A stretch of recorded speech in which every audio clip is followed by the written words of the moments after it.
Welcome to VBG news. ఈ రోజు filmy updates అంటే ఇప్పుడు చూద్దాం. రాజమౌళి ట్రిబుల్ ఆర్ కోసం జూనియర్ ఎన్టీఆర్, రామ్ చరణ్ ఫ్యాన్స్ మాత్రమే కాదు, మన హీరో భేదాలు లేకుండా యావత్ ప్రేక్షక లోకం ఎదురు చూస్తోంది. ఎటు రిలీజ్ డేట్ ప్రకటించేశారు కాబట్టి ఇంకో ఏడాదిన్నర వేచి చూడక తప్పదు. ఆలోపు వచ్చే అప్డేట్స్ అభిమానుల్లో అంతకంతా ఉత్సుకత పెంచుతున్నాయి. విశ్వసనీయ సమాచారం మేరకు ట్రిబుల్ ఆర్ కోసం రాజమౌళి అప్పటి కాలంలో వాడినట్టుగా చెప్పబడే కొన్ని ప్రత్యేకమైన వింటేజ్ కార్లను భారీ మొత్తాన్ని అద్దెగా చెల్లించి ఏడాది కాలానికి తెచ్చుకున్నారట. ఇవి అందరి దగ్గర దొరకవు. బెంగళూరులో డాక్టర్ రవి ప్రకాష్ అనే ఆయన వీటికి సుప్రసిద్ధి. ప్రపంచంలో ఎవరి దగ్గర దొరకని సుమారు 150కి పైగా కార్లు ఈయన రేర్ కలెక్షన్ లో ఉన్నాయి.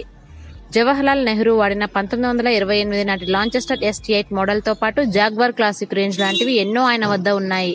క్లాసిక్ చేజ్ పేరుతో నిర్వహించే ఈ సంస్థను ఈయనతో పాటు కూతురు రూపాలి చూసుకుంటారు. రాజమౌళి ట్రిబుల్ ఆర్ షూటింగ్ ప్రారంభానికి ముందే అక్కడికి వెళ్లి 1920లో వాడిన కార్లను చూసుకుని ఏడాది రెంటలకు మాట్లాడుకుని వచ్చారట.